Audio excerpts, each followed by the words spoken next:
Hi everyone, good afternoon to yet another episode of WiTalks. This is episode number 13, and I'm delighted to welcome Siddharth Banerjee onto this episode. Welcome, Siddharth. How are you doing? Hi, Pratik. All good? I think there's some static at your end. Just check.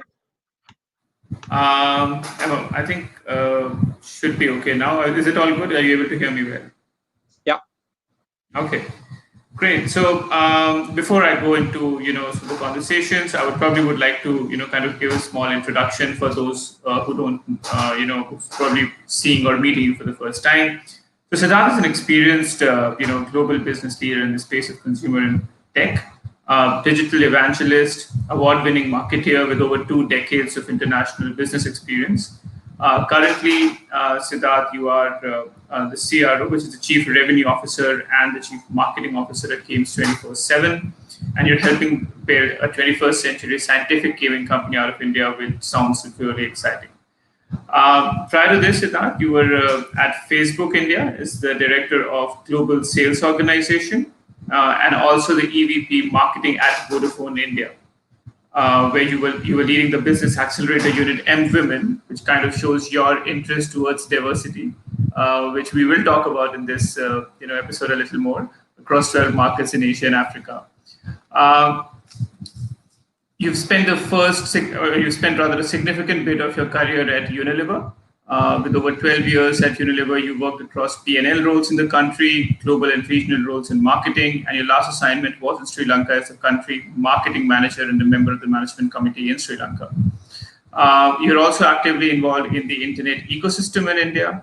You were on the investment advisory committee of Kalari's seed fund, and you currently also are on the board of a few industry associations and organizations. It was interesting to know that you are an alumnus of Le Martiniere College, Lucknow, which happens to be my competitor's school, which I'll tell you later. I'm from St. Francis, and you hold a BA Economics honors and an MBA degree from the University of Delhi. You've coupled this with with executive education from ISB Hyderabad and IMA. Apart from that, you're also an co-author of a best-selling speechless book and 52 Red Pills. You're a regular at marketing jury panels, a keynote speaker at industry conferences across APAC, and you're a big believer in hyper-learning and have co-founded 52redpills.com with your wife. I could see some of that with the huge collection of books behind you, but with large and long introduction, welcome to WiTalks, Siddharth. How are you doing today? All good, Pratik. I'm just wondering if the audience would have now kind of tuned out. That was a rather kind of a longish introduction, but we'll bring them back hopefully in the course of the next couple of. No, it's good because I know that you won't be able to cover a lot of what I've introduced you about during the conversation. So it's good to set up the context. As I said, in WIT, we are talking a lot about technology. We're talking about startups, so it's good to have that bit of context. But with that as a background, I would like to begin by asking, how did you decide to kind of start your career in gaming? I mean, we heard it. You worked in Unilever, you worked in Vodafone, Facebook, all big, marquee, established firms. How did this foray into gaming come about? It is interesting. I know a lot of people are spending a lot of time on their phones right now. IPL is around the corner. But as a career choice, what were those things that were going in your head when you were making this curriculum? Sure. So, Pratik, like you kind of went along the career journey that I've had. And if I had to kind of recap, a fairly long foundational stint at Unilever, which is where the entire foundation for my understanding of consumers, of understanding businesses, and of understanding how to build brands, all of that was built over a very large period of time, 12 years out of 15 years in consumer goods. After the first 15 years, I was very clear that I wanted to progressively get deeper and deeper into the world of technology and into the world of the Indian internet ecosystem. And that was the reason why I started to look at opportunities which would give me an ability to use the skills that I had, to use the experience that I had, and to supplement that with skills of learning how to understand first party data, how to understand customer experience where people are interacting with technology. And therefore, my Vodafone experience was super valuable in that perspective of getting an understanding of how to leverage a brand that is built on technology, and an intense brand, as I call it, which is 24/7 there with consumers. They will remember you when you don't work, um, while of course you have to work at all the times. And that's the nature of the category of telecom, right? And then moving on to Facebook, which gave me a fantastic idea of what's going on in the Indian internet ecosystem, which then brought me to um, the next kind of question in my career, which was about really getting into spaces which are emerging spaces. Many people like to call it as sunrise industries, or many people use the term of, the next big thing, as it were. And I firmly believe that if you look at the Indian internet ecosystem today, there are a couple of very exciting developments happening where technology, and internet in particular, is democratizing a lot of behavior change for consumers on their mobile devices, and across a variety of industries. Correct. So I think gaming for me is just one of those industries where all the action is happening. But if I look at it at a larger level, there is action happening in education technology, edtech. Correct. There is action happening in entertainment. And so therefore, for me, what is more important is that as I kind of build my skills and my learnings, I'm also able to participate in this vibrant Indian internet ecosystem. And as the pandemic today also tells us that there are certain businesses which are attractive even if there is physical access which gets cut off. And those businesses are typically, Pratik, those businesses which have got tailwinds today are typically the kind of businesses that are digitally marketed and digitally consumed. And so therefore, um, gaming for me was an example of an industry that is digitally marketed and digitally consumed and has enormous runway of growth in India. If you look at globally, the two big countries in gaming are essentially China and the US. And depending upon which year you look at it, India is number five, sometimes number six.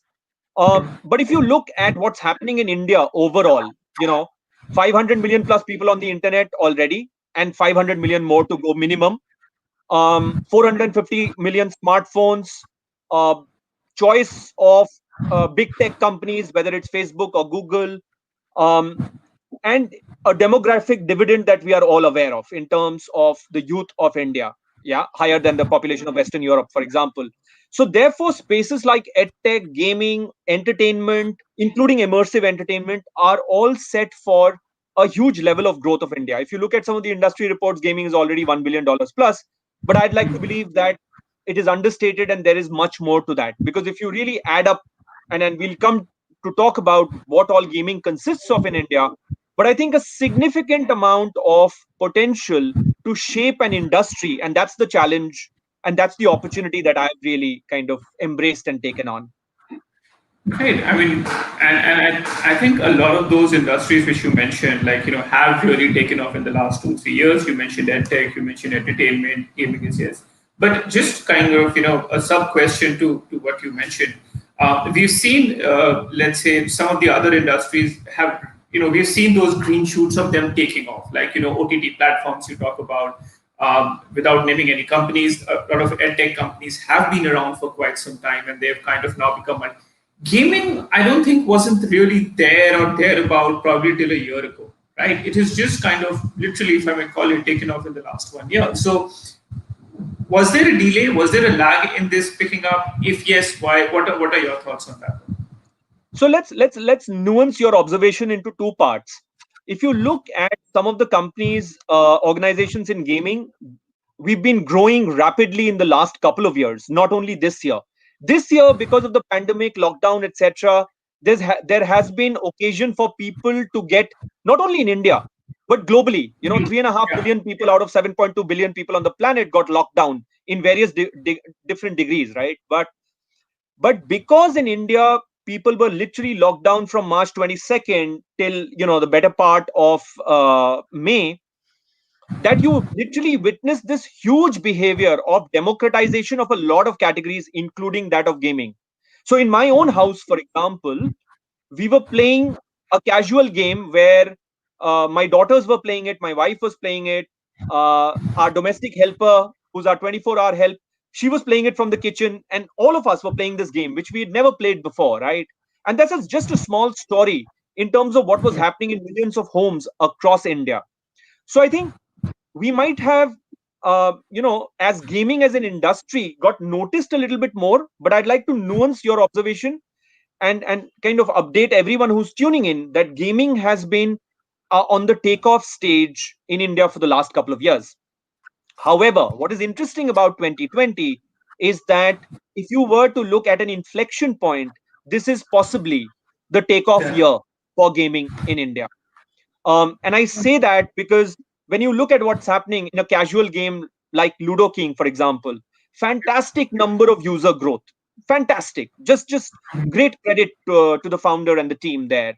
There is a huge investor interest in many gaming companies today, from investment funds, from the best of the investment banks, including for Games 24/7, an organization that I'm representing in this conversation.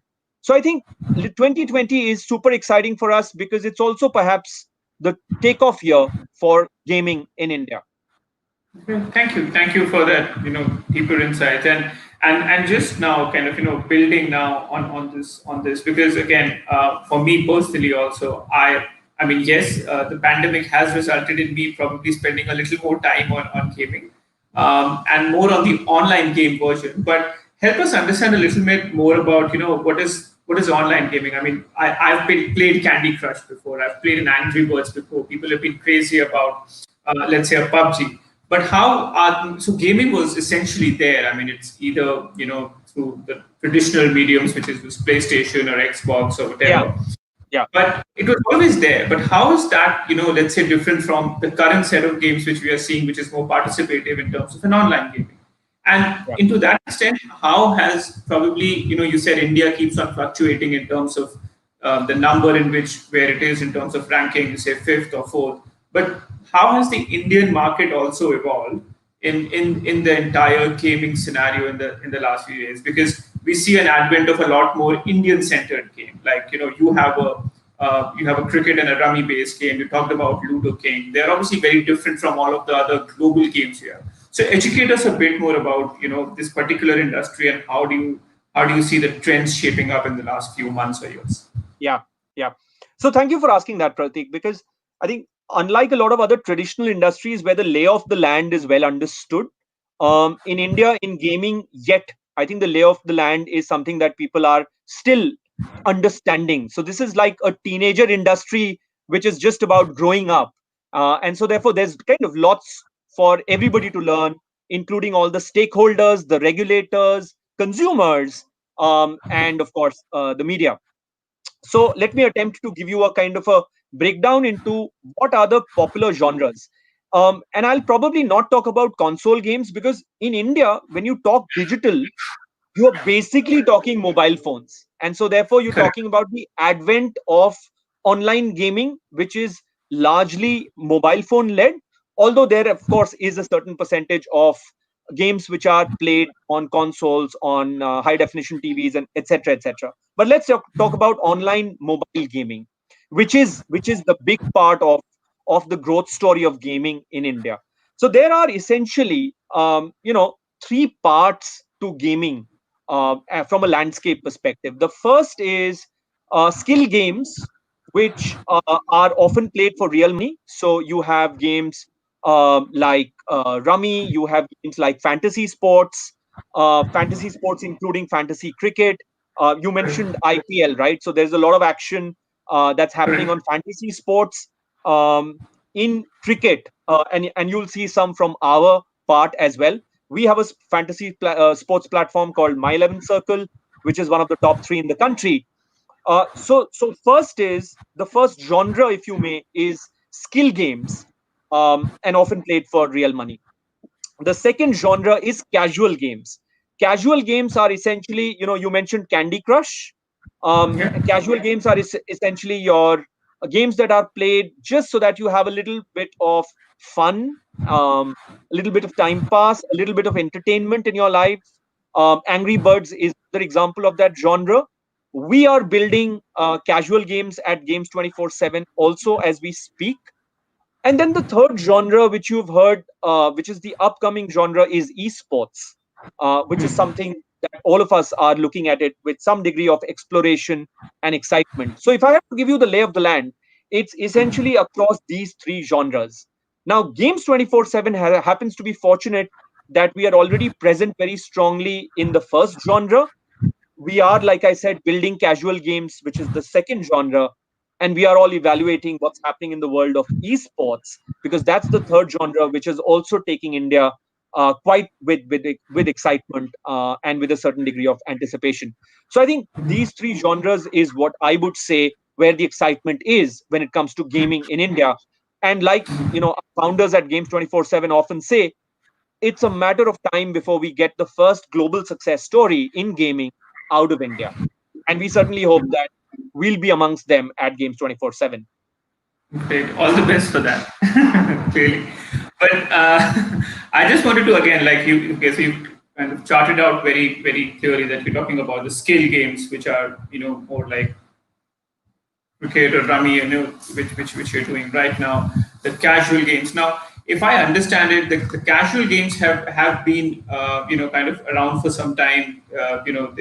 People have been indulging in it for a little bit, but suddenly, I mean, again, I won't say suddenly, but in the last few years, in India at least, we've seen an advent of I would say a lot more of the first genre, which you said, which is the skill-based games, and people are kind of putting in money in there. And I think a big reason for that has to be, I mean, a couple of reasons, which I think one is the IPL, which is to do with the cricket-related games or the team-based games, and the other is probably the pandemic, which has resulted in stuff like a rummy or a ludo kind of taking a lot of I would say mind space or mobile screen space. So from that point of view, you did mention that you are there in the first category, which is your skill based. Tell us a little bit more about what are you doing in terms of, or rather, what is Games 24/7 thinking in terms of the second and the third category?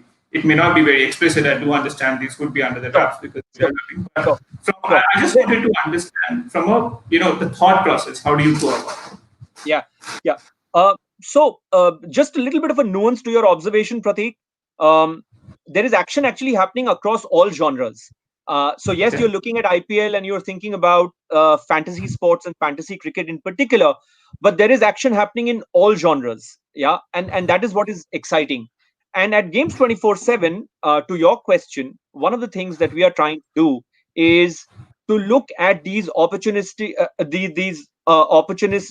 these opportunities holistically, um, and become a what we call a full stack gaming player, which is present across all these genres.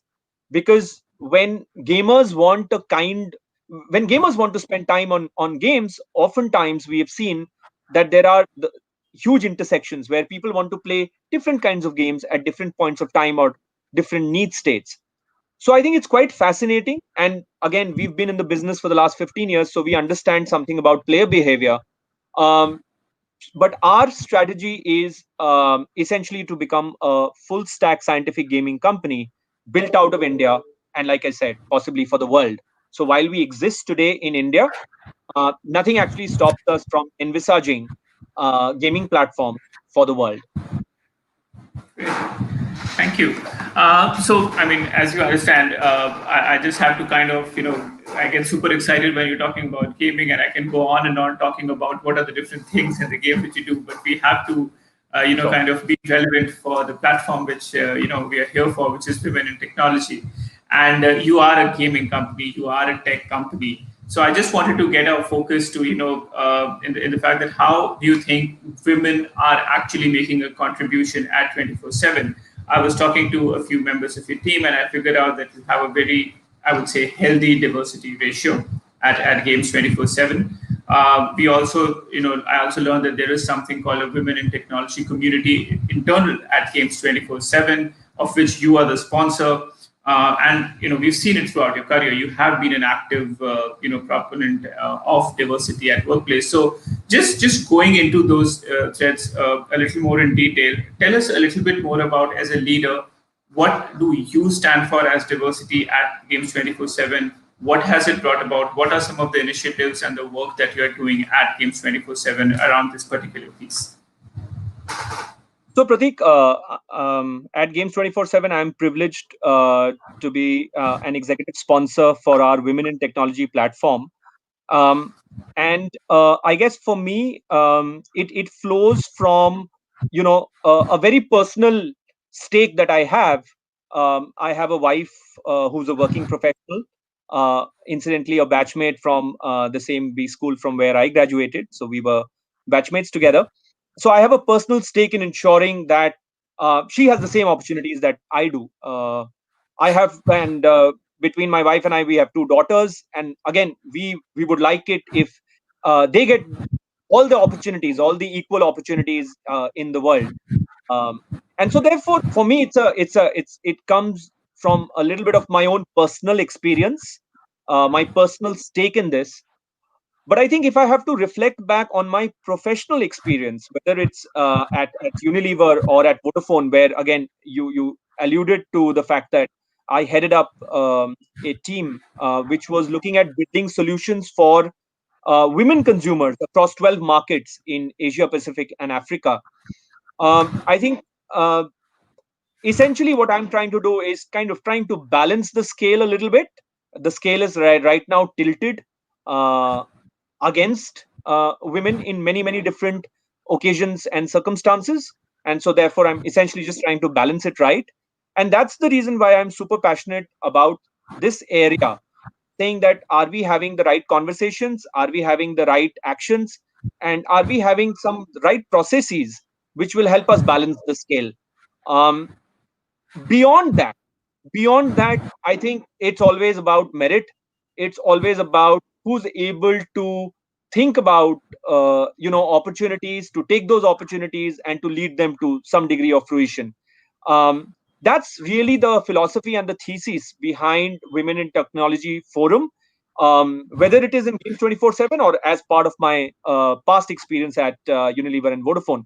But I think rather than me going on about Women in Technology Forum that we have at Games 24/7, I'd be delighted and privileged actually to introduce two women leaders from our organization, Pooja and Shivanee, to come and join this conversation, because I think it's a relevant forum. I think the audience would really like to hear from them as they take this charter forward for WIT at Games 24/7. So may I, on our combined behalf, welcome both Shivanee and Pooja to the conversation. Thank you, Siddharth. Always good to be here sharing the forum with you. Thanks, Siddharth. Thanks for having us. Thank you, ladies, for joining us. I know that I do have obviously some of the questions for all three of you, but before I do that, and as Start mentioning, it's best coming from all of you in terms of what you are doing at Games 24/7. I would say I'll just probably take a minute to introduce both of you. So I think Shivanee, for you, this will be the most interesting introductions I've done, because you have basically, you're a retired wing commander after serving 15 years with the Indian Air Force, which I think at any given point in time you mentioned that it kind of is a very proud feeling even for someone who's introducing you. So I think that's really remarkable. You are from the first batch of women air traffic controllers to have joined the Indian Air Force, and privileged to have been, participated in both the Kargil conflict and Operation Parakram, which again, I think, the lesser said, the better is really incredible. As I said, we were discussing this earlier. I do have a cousin who is a part of the Indian Air Force, and every time someone comes from there, it's just really a really proud feeling. After that, you moved on to corporate. So you have diverse industry experience across aviation, telecom, power, and now into the gaming and the tech industry. You're passionate about HR, being in the helm of enabling businesses and diversity playing a key role at organization growth. In your current avatar, you lead the talent development agenda for Games 24/7. So welcome. Really honored to have you on this program, and would love listening to some of the insights of what you've been doing at Games 24/7. How are you feeling to be a part of the chat show here? Delighted, Pratik. Absolutely delighted. Thank you for that. Thank you. And Pooja, I know you've been kind of hiding along, but won't leave you far behind. So, so you I think you've been an old timer at Games 24/7. You've been a key pillar for the retention and the loyalty initiatives at Games 24/7. Been a part of the organization growth journey over the past 5 years. You also had the event marketing team, a vertical that was instrumental in building from scratch the platform for conducting offline tournaments. And you're also a key influencer in the women in tech community at Games 24/7, which we will talk about in a little bit more detail. So welcome on board, Pooja. How are you doing today? Really good. Very excited, and it was amazing hearing Siddharth, and really looking forward to this. Great. So I think I would probably pose the same question which I posed to Siddharth, and I'll probably begin, Shivanee, with you here. We were talking about how women are making a contribution at Games 24/7. When we were planning this particular conversation, within WIT, we were having we largely thought that gaming and tech is predominantly a male-dominated industry, both in terms of usage and probably in terms of design as well. But we've been proven wrong. Recent trends show that it has seemed to be an equally kind of popular even amongst women. So you being from HR, what is it from, let's say, a talent sourcing or a talent management point of view that you look at, given that you have such a healthy diversity ratio at Games 24/7? What do you look at when you're kind of out there in the market scouting talent? Because I'm sure. I mean, I'm not saying that I know a lot of it, but I'm sure some of these perceptions might be prevalent in the market as well.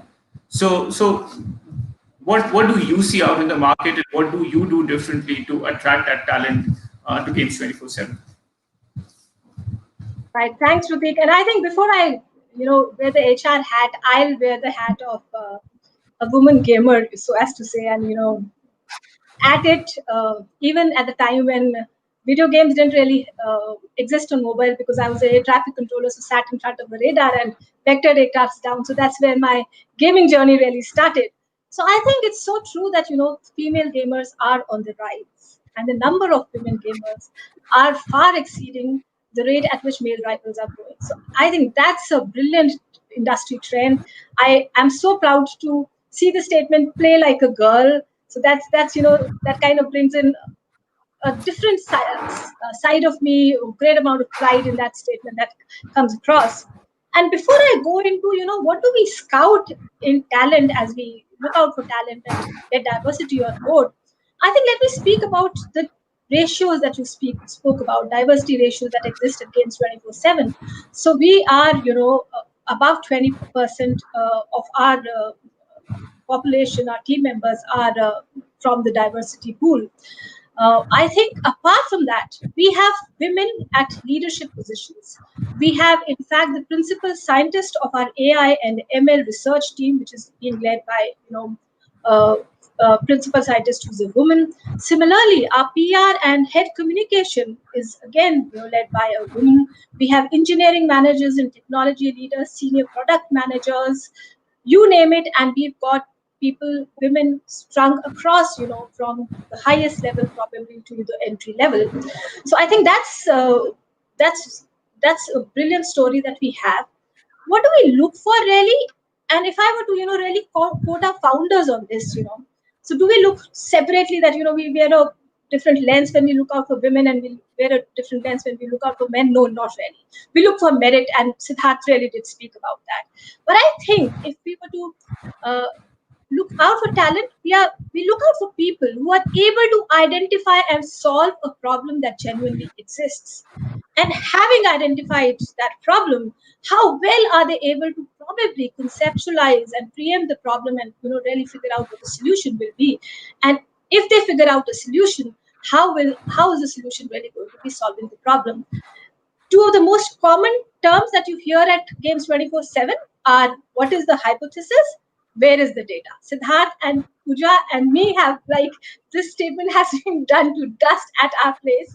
And I think it helps us because, we like people who are driven, who want to make a change. And of course, they are data driven and they have intuitivity with objectivity as well. So that's what we really scout for, Prateek. Oh, great. Okay. So that's interesting. So has the hypothesis changed since in the last few days in terms of how women gamers have kind of changed the narrative? Has that changed?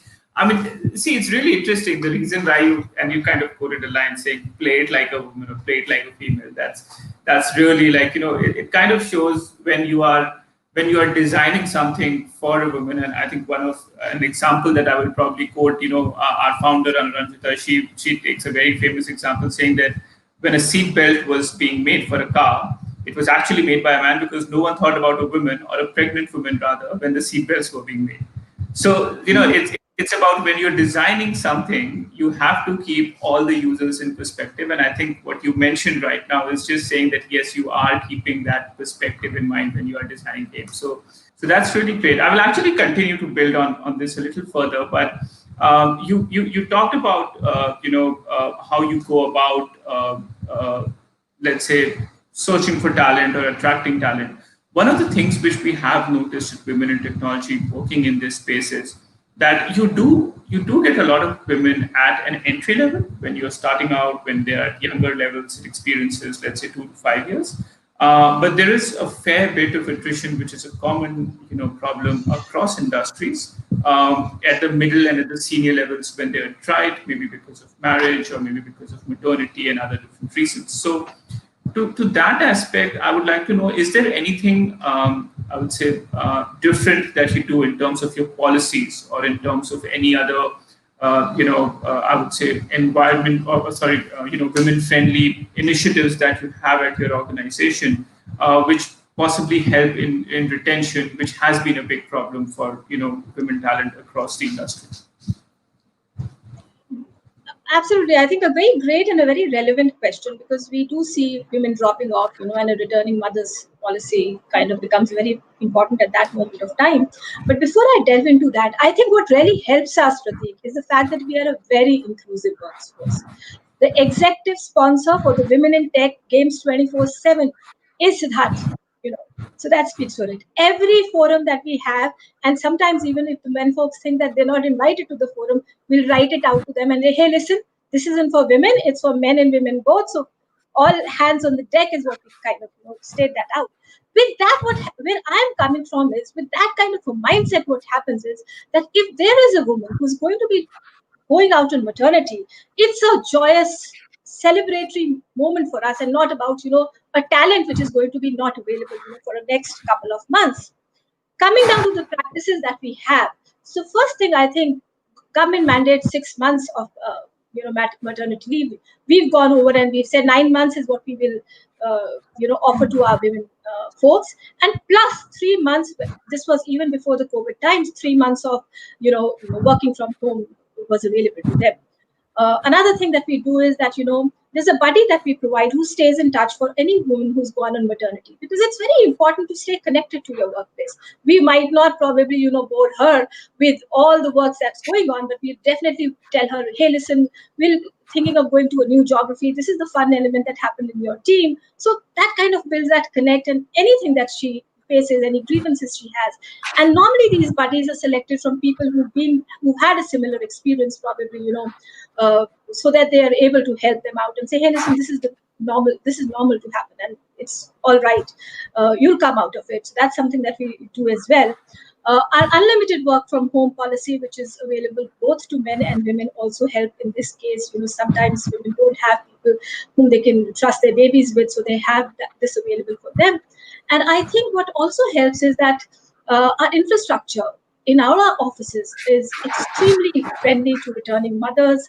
We have creches which are available. We have mothers' rooms, etc., which are available. And like I said, the mindset of the team members, both men and women, to say, hey, listen, this is a joyous celebration. We're going to be welcoming you back. We're looking forward to you coming back. So that helps. Thank you so much. I think that sets it.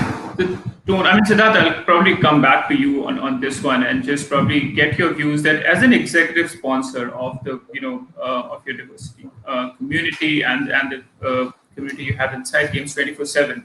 I know you mentioned that it is close to your heart. You want this to be something which is kind of recognized, and you have done it right from the beginning of your career. But we at WIT here in WIT in India, we are trying to build a narrative that diversity in terms of number or in terms of having more women is just not a number target. It actually is a very important business narrative. As a business head, as someone who's a champion of diversity, I wanted to get your views as to why you think, from a business standpoint, diversity at workforce is important. Any incident, anecdotes which you've seen in the past, which will probably cement that position in terms of where you've seen diversity to be an important championing factor. Because again, as I'm just repeating myself again, a lot of conversations we have with business executives, they tell us that it's probably just a number game, which we think it isn't. Any thoughts around that from you? Yeah, it's extremely short-sighted if you hear or if you note that anybody in any organization is taking diversity or percentage of women on the task force as a tick mark, because that can kind of happen, and I know what you're alluding to. For us, I think, or for me, if I kind of were to think about it, it starts from saying that why do we need to tilt it right? And it goes back to the anecdote that Anuranjita told you about, Pratik, which is about if you're designing cars, and within cars, if you're designing seat belts, and if you're only designing it for half the population of the world, in a world where increasingly women will drive, then companies which will not design for prospective or future consumers will lose out, right? So it's as business centric as that, but it starts from understanding your consumers, including your future consumers. So when Shivani talks about the fact of play like a girl, or the emergence of the female gamer, or the fact that we see across genres, um, different kinds of gamers of different demographics and different age brackets come into playing various kinds of games. And I just laid out the landscape for you a couple of minutes back. Then it becomes evident that there is a very strong business case to support why we are tilting the balance right. It is not for satisfying a management dashboard metric tick mark, yes. There has to be a business reason, there has to be fit. The consumer insights that you know of the consumers today and of the consumers who are kind of going to be your funnel. So that's point number one. The point number two is, and again, diversity is not equal to women representation. Diversity and women is one subset of diversity. Diversity is a much larger topic. Sometimes it just becomes equal to, which it's not, right? um, and again, the thesis of diversity is that if you have more people representing different thought streams, different life experiences, different kinds of thinking, they'll be able to put into the mix um, an idea stream, an innovation stream, which will be far more powerful, which will be far more representative. And I would argue, for a complex, diverse country like India, there is a stronger case. We are not a homogeneous people, right?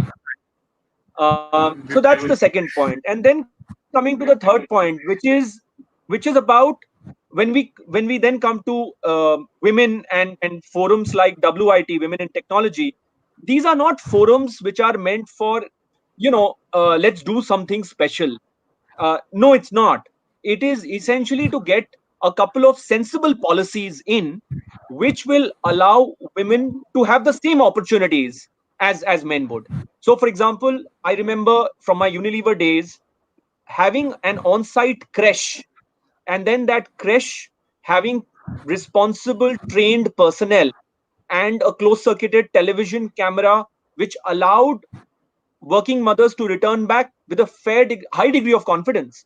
That was such a big enabler for women leaders to come back and to stay, with Unilever for a long time.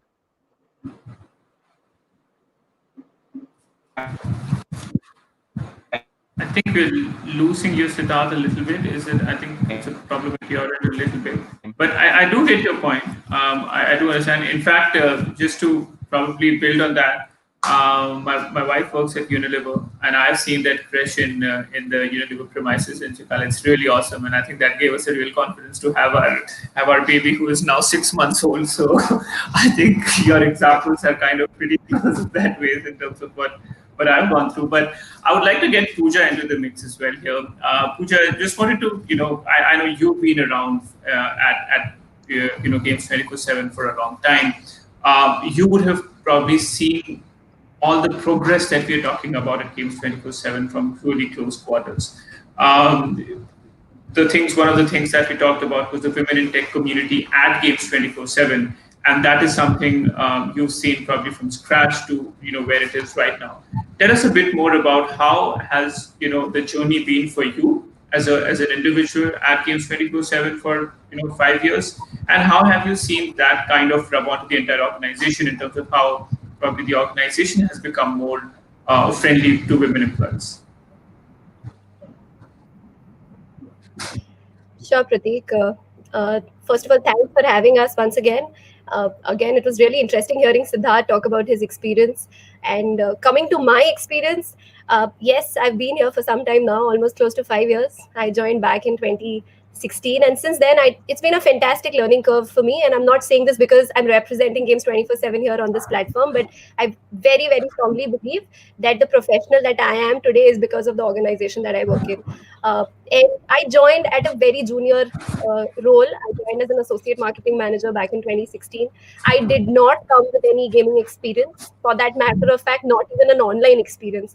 So for all the folks who are listening in and think, Acha, do we need specific skills? Do I need to be an avid gamer?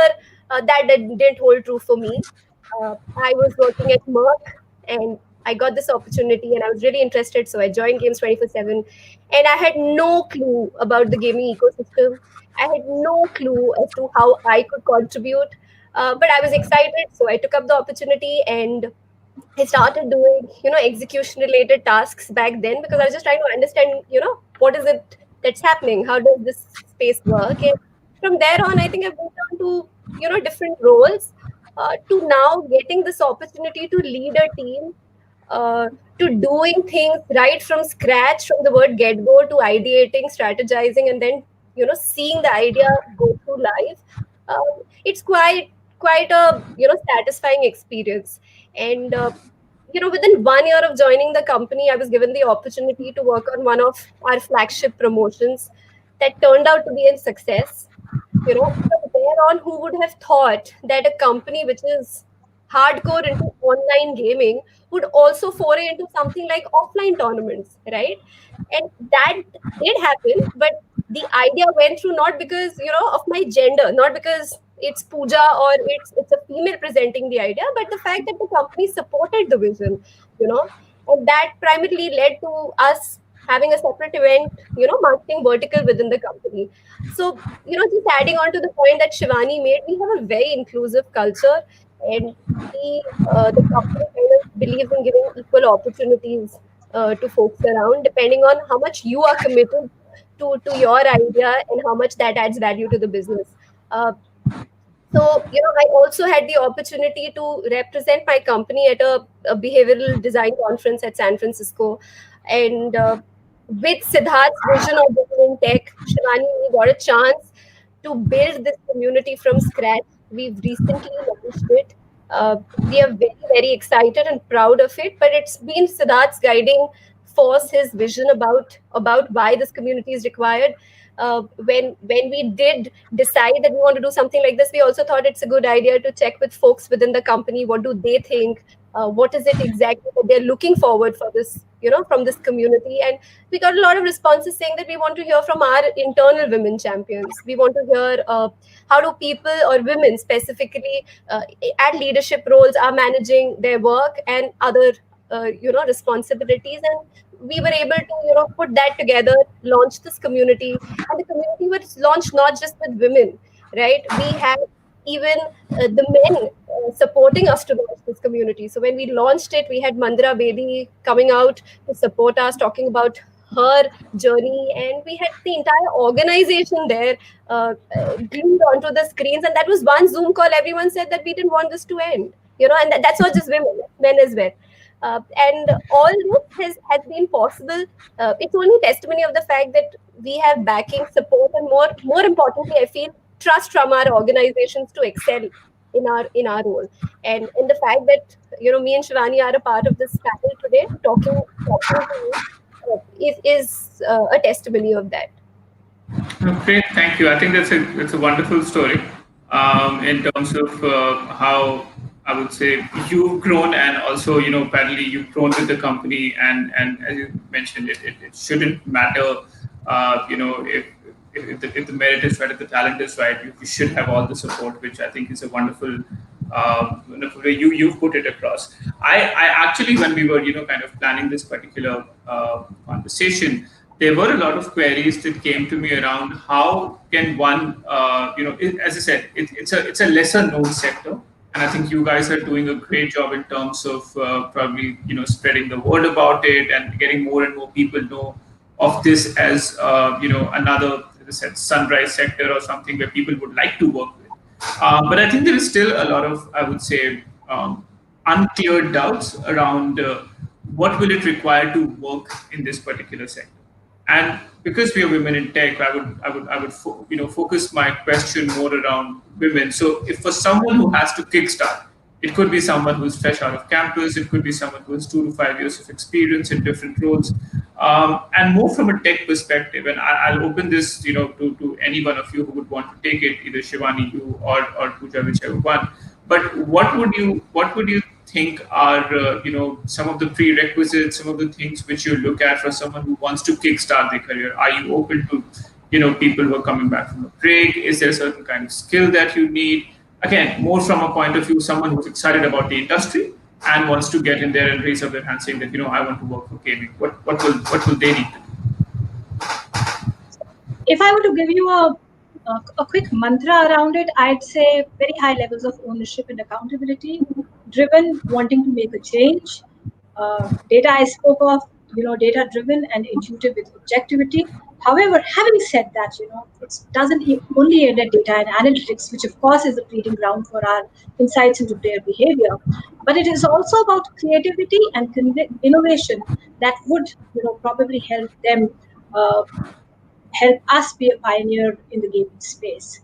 And lastly, we give ample amount of freedom to fail quick and fail fast, but also test rigorously. So the A/B test is so common over here in our organization that we even had a mixology session in which the questions got asked, did you do the A/B testing or not? So that's the mixology that I would say. Yeah. That's interesting. Okay. We had a guest, I think, with the last WiTalks, who was also an expert on mixology. So I think that is one art that is kind of spread pretty rapidly during the pandemic, and people have been, kind of using that pretty well. But Siddharth, again, coming back to you, just from a future perspective. We were talking about how the gaming industry has kind of changed and is changing, and with the sponsorship that you have for your diversity initiatives and the women in tech community within Games 24/7. I would like to know from you that what would be your vision for the women in tech community, which Pooja alluded to the fact that you've been really supportive, and there are a lot of forums where you've kind of been representing Games 24/7. But what would you think in your head this community to actually do within Games 24/7 as a champion, and even let's say if it means spreading the word outside it as a as I said, as a sponsor, what would you be thinking about? Yeah, sure. Let me just start with a little bit of a build on what Shivanee said.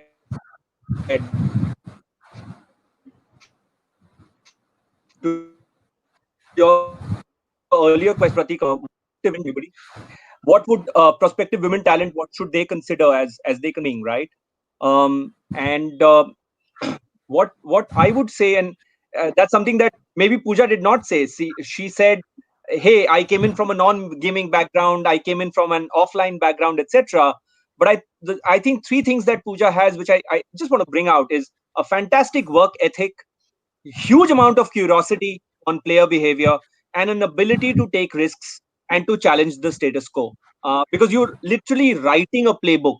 You don't have a playbook necessarily, but you are basically building that playbook by and we refer to it, right. The philosophy, the central spine of our company is about the science of gaming, which is continuous hypothesis testing.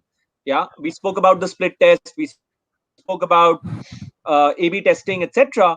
But I think the spirit is of continuous experimentation. Yeah, and as long as folks have that, women talent or male talent, whatever, I think that's really the spine of talent acquisition philosophy of our company. So that's one part which I just wanted to highlight, almost like a pitch, if you may, Pratik. But coming to your question, I think the future of gaming in India will be played across all the three genres that I kind of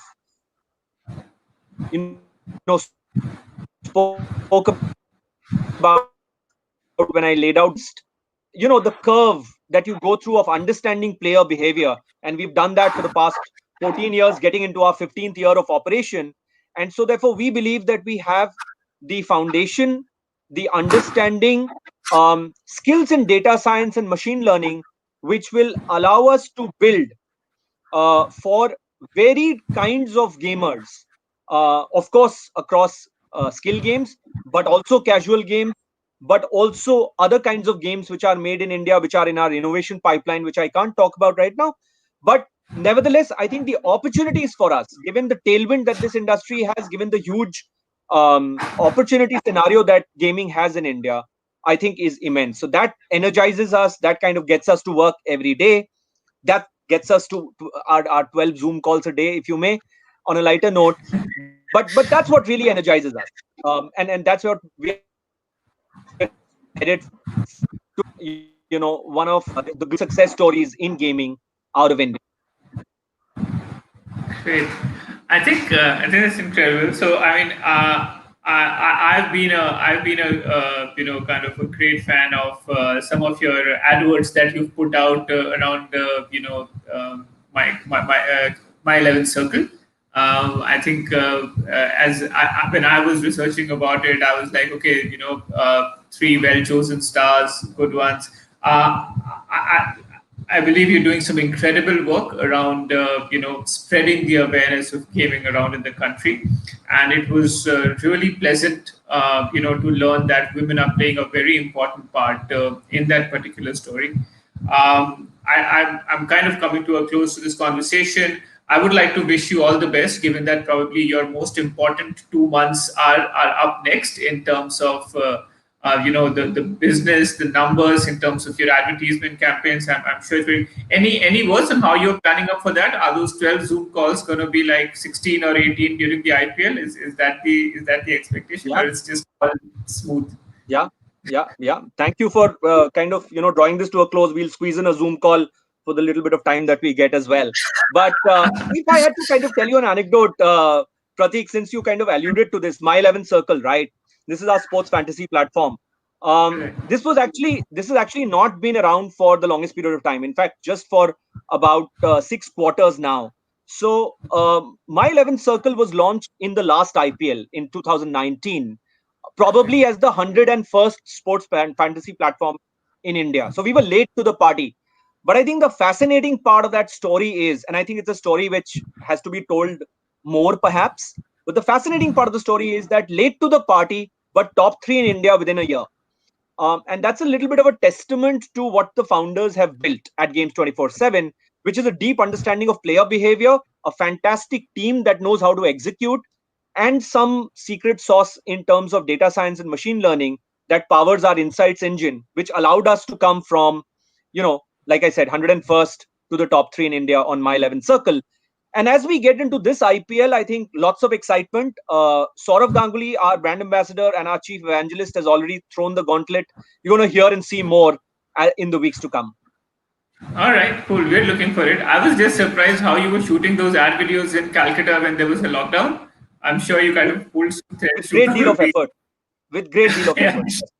I'm sure of that. So wish you the best. Thank you, Shivanee and Pooja, as well, for taking time out and effort for this one. Wish you the best for all the initiatives that you're taking out, at Games 24/7. We will watch out for more promos and wish you continued success in this online gaming journey of yours. Thank you for your time.